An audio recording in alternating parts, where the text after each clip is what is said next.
Are you seeing anything, a connection maybe between the size of the companies and how fast they try to automate? Or maybe if a company's too small, they're maybe a little too reluctant to maybe automate? Well, that's a great question for a couple of reasons, because we have businesses that are very, very small, that are like 3 or 4 people.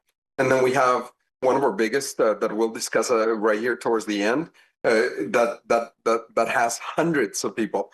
So we see both sides of the spectrum.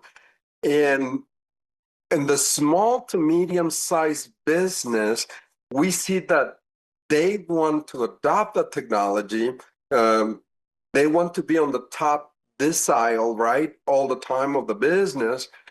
But the limitation is the funding, because they got to make a decision whether they pay the rent next month or they invest in technology.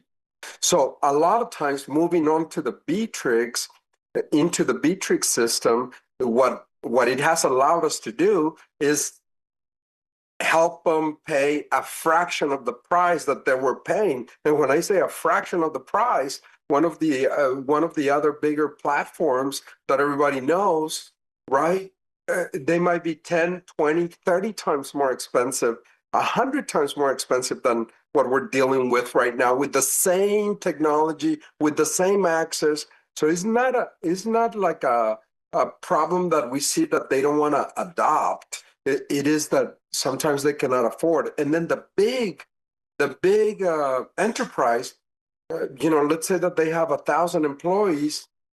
Well, for them, it's almost changing culture, because now the CRM itself becomes part of the culture of the company. That's the way their communication integration tool.